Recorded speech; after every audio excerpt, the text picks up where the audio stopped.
Hello Exiles, this is Ryan from Behind Eyes Gaming and welcome to another Path of Exile video. In today's video I'm going to go over my Molten Strike Warden that takes advantage of all of the Warden's interesting and unique mechanics to do a whole lot of damage and pretty respectable tankiness as well. I'll go over this character. I'm going to quickly do a tier 17. It's got power charges, additional projectiles, chains, crit chance, crit multi, maybe not additional projectiles, but yeah, additional AoE and boss life. So it should be pretty interesting map. And then I will go over the character. I tried to do a map just now prior to this, but with my OBS going, the patches of Shaper's Desolation would lag out my computer really bad, apparently. So, still getting a little bit of lag, but it's not quite as bad. So I need to watch out for stuff like that. And as you can see, deals with the rares pretty quickly. I'm not really familiar with this layout, but I'm basically just going to go do the boss and call that good and finish it up afterwards. We'll get Fizz's extra fire. I actually don't know if the boss does physical damage, but we'll see. Skip that for now. Come back and do that later. Want to keep on message, on point. So just run through, kill stuff, get to the boss. What do we got here? Quantity. Yep. That. Spending time picking up scouting reports. This stuff. Okay, dead end. Oh, this is the Sanctum boss. That'll be fun. I usually would kill it before the wave phase because I'm not very good at the wave phase, so we'll see how this goes. Because that could very well kill me.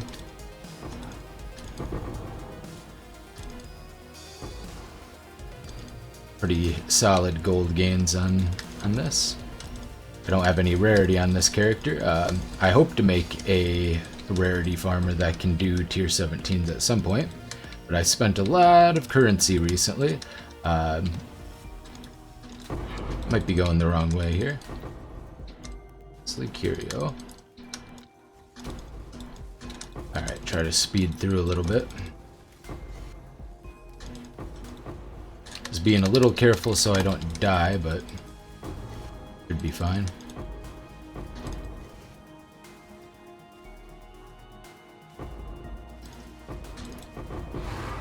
Oh yeah, love those big juicy piles of gold.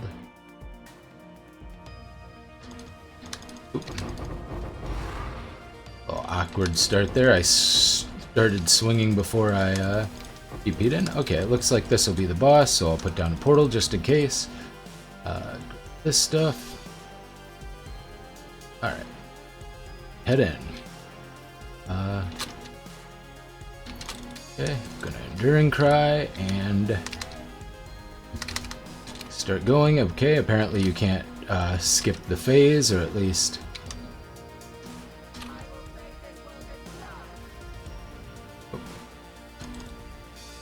okay.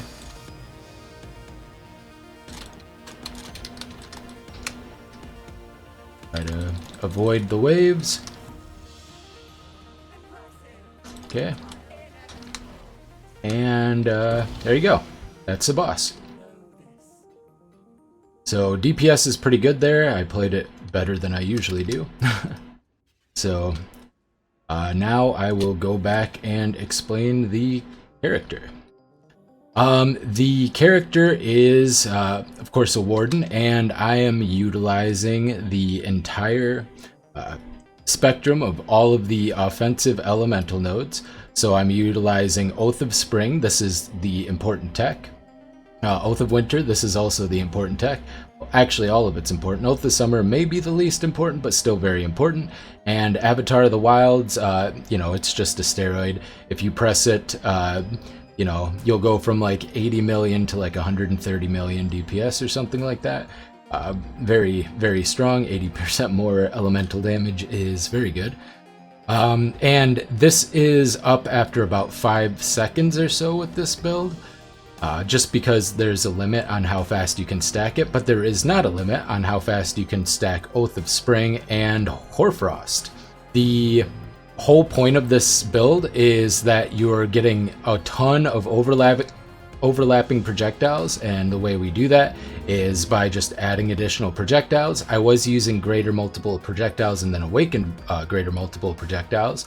Now I'm using Fan of Blades, multi-shot, so I think I have a total of 3 Fan of Blades currently. I also have 2 more good Megalomaniacs with Fan of Blades, but I have 2 large clusters with Fan of Blades. What Fan of Blades does is it makes attacks fire an additional projectile while you wield a claw or a dagger, and then gives you 20% increased projectile attack damage with claws and daggers. So we're using a claw because it allows us to run no leech maps and no regen maps because of the life gain on hit. We also get mana gain on hit through Thrill of Battle, as well as the little node here.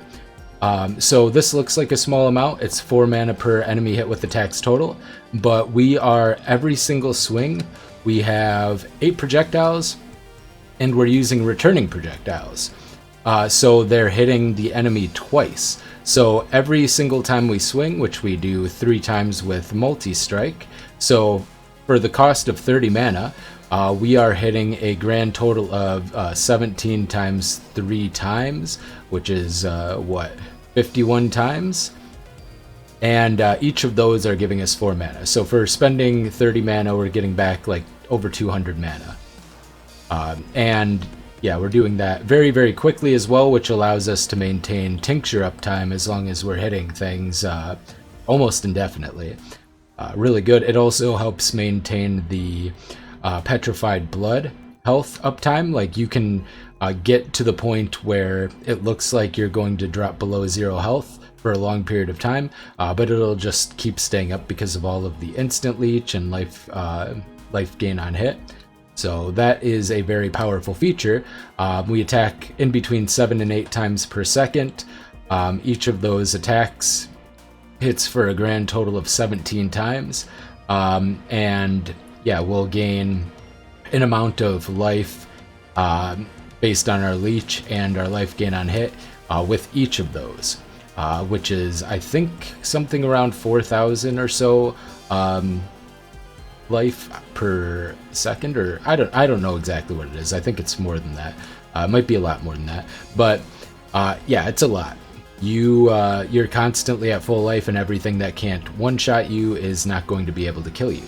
So that is kind of the principle. So the other way this works is because we're hitting so many times per second, we are able to apply all 50 of the shocks on the enemy extremely quickly, getting them up to a 100% shock, which is 100% increased damage taken.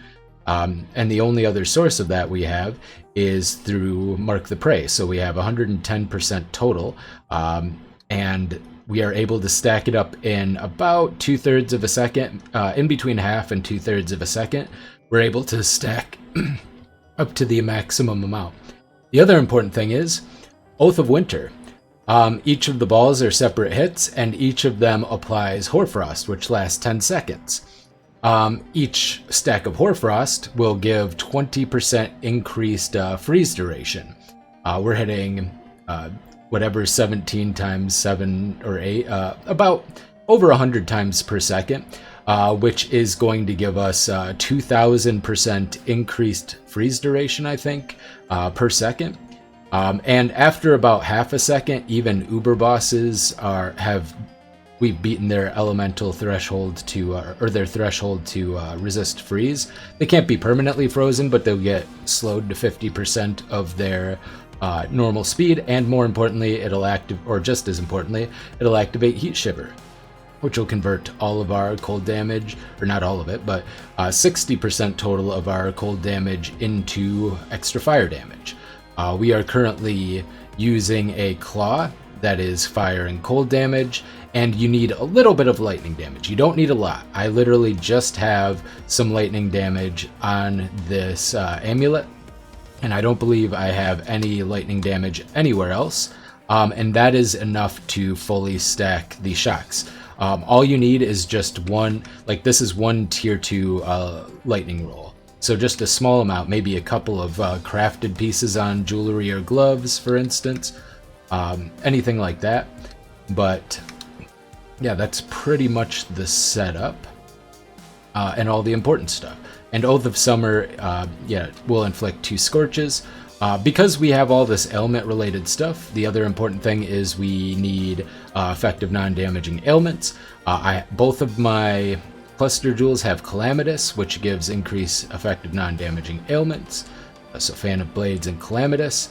I have the Mastery for Crit Mastery, which gives 50% increased effect of non-damaging ailments, so that's 80% right there. We have Storm Rider, which gives power charges, of course. We have Astonishing Affliction on 2 medium cluster jewels, which each give 20% as well, so that puts us up to 120%. And then I also have an Eye of the Storm, which gives me some extra crit chance and gives me 20% of increased effective non-damaging ailments that we inflict with critical strikes, which is pretty much all of our attacks, which is a grand total of, I think, 140% increased ailment effect. Very strong. You need a lot of it to make sure that your max scorching and your small amount of lightning damage can hit. I mean, the 2% threshold is pretty small, so once you start stacking your scorch up, you should hit it regardless. And you can start with a lot less. When I first started this character, I only had the 50% from the critical mastery, and I was able to do the shock just fine. I would get pretty low scorches on big enemies like pinnacle bosses and stuff. I'd have like 10 to 12% scorches, so that's part of the reason why I needed more. But you'll hit the max shock and max chill much earlier than that. Alright, so that's kind of the main principle. Lots of projectiles, lots of ailment effect, and then all of these. So what else are we doing? Well, we're attacking really fast, so we can put as many balls out as possible. The links are Molten Strike, Returning Projectiles, Nightblade, Multi-Strike, Awakened Elemental damage with attacks, which allows us to run Reflect, and currently Awakened added cold damage, but prior to getting at least 2 or 3 Fan of Blades, you should be running Greater Multiple Projectiles or Awakened Greater Multiple Projectiles, preferably, because that gives 1 more projectile, in this slot instead. And then you can replace it, because having enough projectiles is the most important thing mechanically. It's good for your survival, because you'll get more instant leech and more life gain on hit, and it's good for pretty much everything else. But once you get a certain amount, the current amount that I have is comfortable enough to drop it, 8 projectiles total. You can replace it with either Ice Bite or Awakened Added Cold and have that set up. Ice Bite's going to be much more important if you do not have Disciple of the Slaughter. Okay, so that's kind of the whole setup. My claw, I'll go over the gear after I go over the gem links. The other movement is going to be Whirling Blades with faster attacks. Steel Skin for defenses. You just use it whenever you're thinking you're going to take a big burst of damage. My max hits are pretty high. I think they're like 32k plus on elemental hits and like 11k on physical hits. However, there's a lot of stuff that can still hit over that, so you're going to want to press it occasionally when you're facing down rares, just to be safe. Especially if you Whirling Blades or Frost Blink into a big pack of enemies all at once, just press Steel Skin and you'll be fine for, a second and a half, which should be more than enough to clear the pack. I just added Enduring Cry because sometimes during boss fights my endurance charges would be down, and that can cause you to die. I have 4 total endurance charges. Ideally I'd have more, but 4 has been fairly comfortable so far. The ways I generate besides Enduring Cry endurance charges are Disciple of the Unyielding and Deflection, which has a chance to give endurance charges on block. Very important. Another thing to note is we're allocating, of course, Point Blank. Since our projectiles don't travel very far, they'll get the full 30% bonus the whole time for both hits. Because we are running 0 projectile speed and in fact are allocating the mastery for less projectile speed to make sure we get a little bit of overlap. Alright, and if you can get some extra AoE or even more reduced projectile speed, that's good too. Like initially I was running adjacent animosity to reduce projectile speed more. You're not going to need that most of the time. And I also had a Megalomaniac that gave me some extra area of effect, but I felt that I didn't need it and got rid of it so that I could run another rare jewel with attack speed and crit multi. Now for the rest of them, Assassin's Mark, Mark on Hit, Life Tap. I run this on all of my attacking characters pretty much, so if you've watched my videos, you should know, this way you don't have to be spending your mana constantly. Although I don't know if it would necessarily be an issue with this build. For instance, maybe it would be a fine idea to run an Enhance over Life Tap, because I think you have enough mana on hit with all of the balls hitting. You could probably get away with that, and that would make your Assassin's Mark more powerful. And you would gain power charges more quickly, and yeah, it'd just be a little stronger. I might try that out later, but this is working fine currently. I have Arrogance linked with Herald of Ice and Vitality. Herald of Ice is a little extra damage and helps with clear a little bit. With the explosions, we're going to be freezing everything, so they're going to pop and hit everything around them when we kill them. I have Flesh and Stone. Very important, always keeping it in Sand Stance, because that will give us less damage taken. So we take 20% less damage from enemies in the aura. The aura is like 2/3 or 3/4 of the screen. Actually, it's this size, but we're always on top of things. So I guess it's not even half the screen realistically. But yeah, we're going to be on top of things all the time. So we'll be taking less damage from those. Petrified Blood. That means when a big hit does get in, we're not taking it all at once, and that gives us a chance to recover with our life gain on hit and instant leech and stuff. So very, very strong here. Grace, for bossing, I actually usually switch this out for anger. I actually forgot to switch it over, so as fast as I killed the boss there, I could have killed it significantly faster. I actually meant to gem swap to Anger prior to killing that boss. Anger increases your damage very significantly, about 20%. And when I'm doing bosses, I'll often swap my Grace for Anger because bosses rarely rely on auto attacks to do damage. So, there's no point in having Grace, whereas when you're out mapping, Grace is basically essential. Not only does it make it so that you're getting hit a lot less often, but yeah, it synergizes extremely well with block and with the elusive from Nightblade as well. So very, very powerful stuff there. Then Frost Blink, you need an instant movement skill. Frost Blink is, my favorite ability pretty much in the game. I use it on every character I can. It's instant. It has fairly low cooldown, especially if you're near a boss or surrounded by enemies, especially if you can level it all the way. And actually, I can level it a lot more than I have been because I do have way more intelligence, so I should probably do that now. Tempest Shield for spell block. Currently, block is sitting at, I think we're max block, 75%, and then 52% spell block. Ideally, we'd be max spell blocked as well, but unfortunately not set up for that just yet. And those are the skill gems. Important stuff for gear. You're going to want an additional strike on your gloves, whether that be through an influenced item.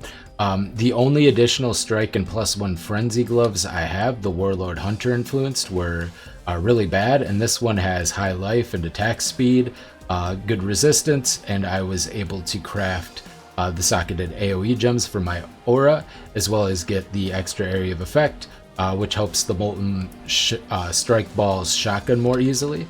So if you can, put your auras in. Oh yeah, and I have Enlighten too. I should have said that. It's just a level 3 Enlighten. It's not level 4. It's not an Awakened Enlighten. So yeah, there's still a lot that can be pushed up from this. So that's all there. But yeah, gloves are important to get an additional strike through the Searing X art implicit. I want to elevate this at some point in order to get 2 additional strikes. Then I can either get rid of this and get another point to put into health or damage or something, or I could just have 3 strikes, which will increase my clear by a decent amount. So, hoping to do that soon. I don't really need cold exposure that much. I have them on there currently. Not really sure what I'm going to do with my Eater of Worlds implicit. I'll probably have to think about that a little bit more. But for now, cold exposure is fine. It's not, you know, huge, but more of our damage is fire than cold, and fire exposure isn't really that necessary either, because we're already lowering, you know, their defenses by a considerable amount. The Heat Shiver is very strong.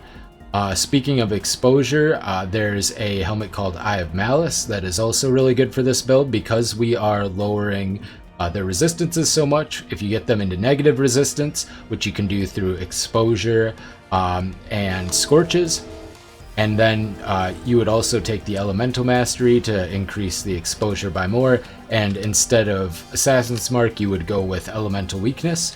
And you can run Eye of Malice. It's not as much damage. Even if you run like a double curse, it's still not going to be as much damage as Heat Shiver.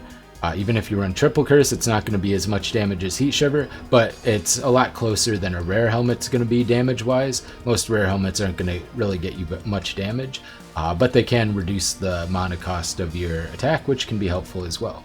And rare helmets, of course, come with the benefit of potentially having things like reservation efficiency or very high life.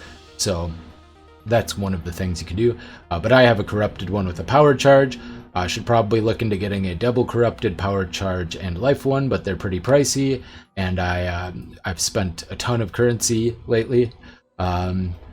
So Amulet, you need your lightning damage somewhere. I just crafted this. I just harvest crafted life, and then I got the all attributes and strength, crafted cold and chaos resist, and exalted on the fire damage. So turned out to be okay. I'd prefer cold damage over fire damage, because then I get the cold damage, a bunch of which turns into fire damage via Heat Shiver. So you do need some fire damage for the initial Scorch, because you want to start stacking your Scorch. So having like a decent amount of fire damage is good, but after you get to a threshold where you're consistently max scorching, after that point, cold damage becomes better all the way through, basically.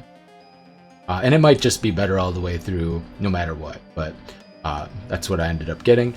Shield, you want high block chance, spell suppress, spell block, and life. And then anything else. Obviously, I would like the strength to be like extra physical damage reduction. Additional physical damage reduction would be ideal. That would increase our physical max hit by a lot, but this is still pretty good. Ring. Intelligence is the important thing here. It's on an amethyst ring. So intelligence and life, and then whatever resists you need, and then I just crafted minus mana cost of attacks. I don't know if I really need that. I could just craft on more damage, but I don't really need the damage anyway, and I'd rather just make the build feel more comfortable. Other ring, tons of chaos resist. We got chaos resist implicit, we got chaos resist roll, and then we have cold and chaos resist, and life. And a little bit of rarity, and a little bit of extra resistances. And sadly, both of my rings have very low physical damage to attack rolls. Nothing I can really do about that except, I guess, get a better one at some point. Bubonic Trail. This is very important. To run the amount of auras I have and have the amount of reservation I have left, you are going to need a 24% reservation efficiency Bubonic Trail. You are going to want a 2-socket so that you can run Techrod's Gaze to give extra crit chance. And then you'll run a magic murderous eye jewel. I have this one, which is tier 1 cold damage and tier 1 crit multi, very good.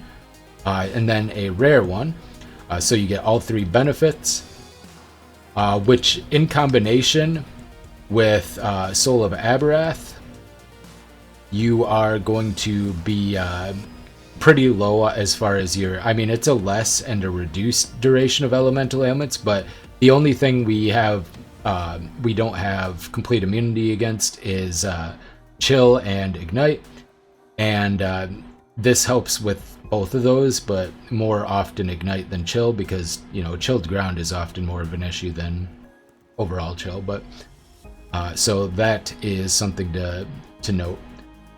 Yeah, so other than that, gloves, yeah, attack speed, life, socketed AoE, so you can put your auras in there, additional strike.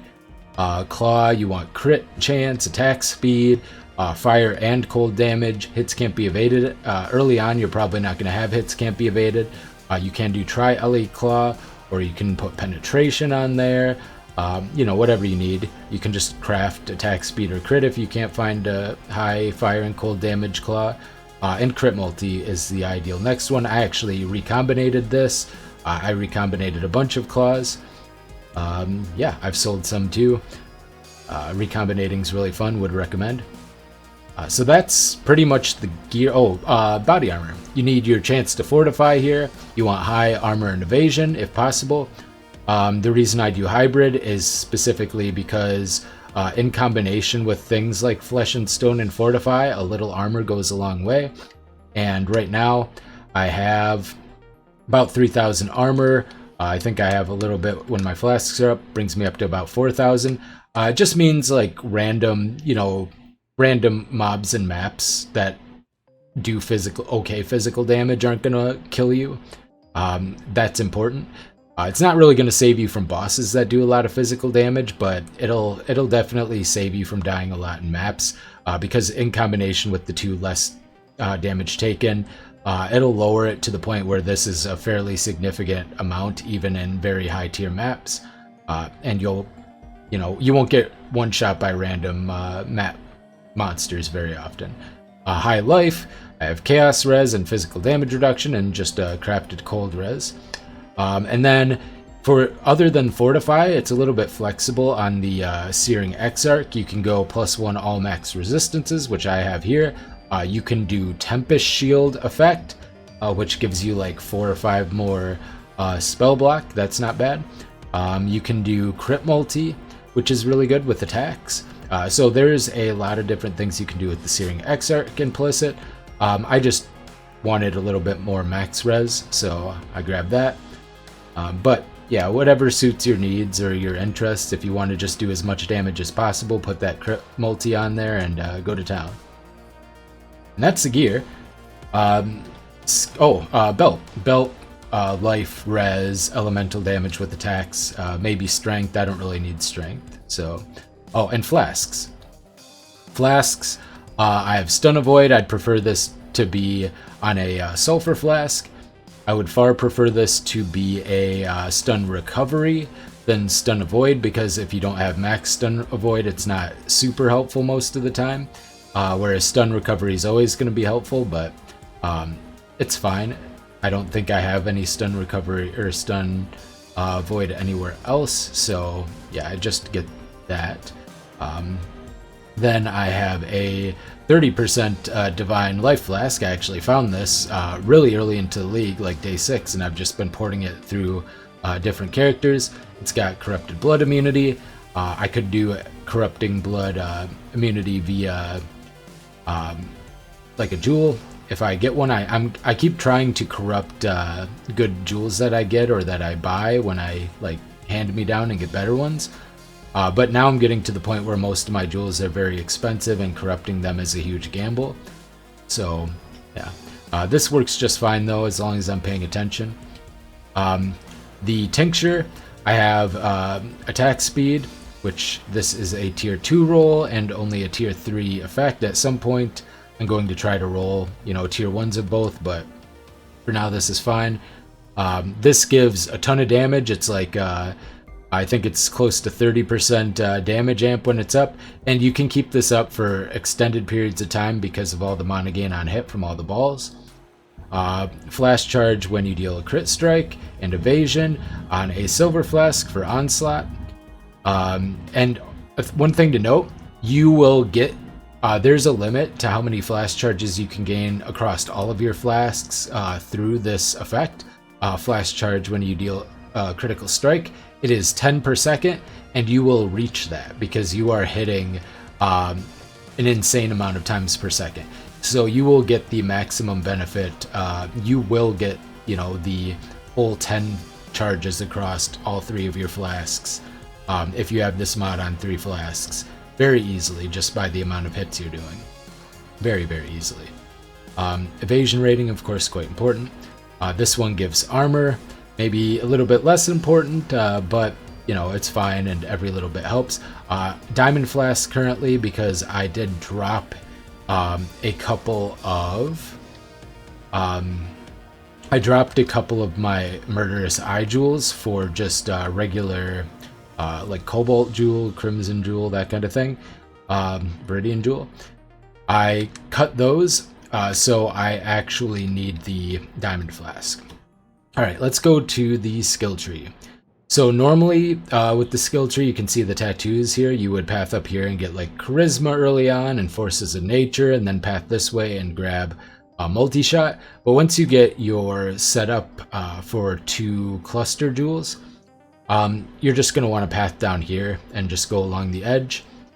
You can cut all of that out. I have Forces of Nature anointed because it's still the best possible damage you can get. Important thing to note though, the anoint will have to be Veteran's Wrath for rage generation until you get a Lethal Pride that gives you rage on hit. So I have rage on hit here and rage on hit here, so I get 2 rage on hit from my Timeless Jewel. This was an 80 Divine Timeless Jewel. It's also got Fizz's Extra Fire, double damage, double damage, double damage. And the reason I bought it is because it's on nodes that I'm going to be using all the time when I'm on this side of the tree. Crit chance, I got fortification over here, I got you know, it's just an overall good cluster jewel. So, or sorry, timeless jewel. Overall good timeless jewel. Oh yeah, and crit multi on survivalist, pretty good. But it's melee crit multi, and most of my damage is projectile. Same thing with the melee crit chance. We're not actually really benefiting much from either of these, but you know, they're there. And the important things on the tree are you're going to want attack speed. I dropped some attack speed to fit my cluster jewels, but normally you'll want Claws of the Magpie as early as you can get it, because this is a total of 22 attack speed that I had to drop, unfortunately. You'll want attack speed, you'll want Thrill of Battle with the amount of reservation mastery, you'll want frenzy charges when you actually have the mark mastery. If you're running Nightblade, you're going to want your elusive effect. I would like to be running From Shadows and the dagger mastery for the extra crit multi, but just can't fit it currently. But in the early game, you would be running From Shadows and taking the elusive crit multi as well. Even though these are dagger nodes, you're going to benefit so much from the elusive effect, and you still get movement speed from the small nodes, so it's not like you get nothing from all 3 of these nodes. You get move speed, movement speed, elusive effect, and then crit multi based on your elusive effect. So it's pretty significant. Other important thing, point blank, if you're not crit yet, you'll want to take Precise Technique early on. Just go a couple points down here, it'll give you a bunch of damage, but as soon as you go crit, you can get rid of that. When you do get crit, lethality is important, and the less projectile speed helps you with that. If you want to get reduced projectile speed before you go crit, just take Adjacent Animosity and spec out of it later when you can get the mastery. This deflection is very important to get pretty early. Just gives you a lot of block chance, and gives you the ability to start generating endurance charges more easily and passively, more importantly. And then Disciple of the Unyielding is also very good for that. You can avoid Disciple of the Slaughter early on simply because you can run Ice Bite for a while, so you can use that to get frenzy charges. But once you're ready, just get a very large ring Thread of Hope when you can deal with like the elemental resistances and when you can buy it. And you want to pick up Testudo, which gives you block or life gain on block, very strong. You'll want to pick up Disciple of the Unyielding and Disciple of the Slaughter, and depending on how your mana situation is, you might also want to pick up Spirit of War, which will reduce the mana cost of your attacks as well. So if you're struggling with mana, still you can do that. Tattoos, I'm currently running some Mark Effect and 2 Spell Suppress tattoos. These are a little pricey, so until you get them, just take another Spell Suppress node like this one or this one.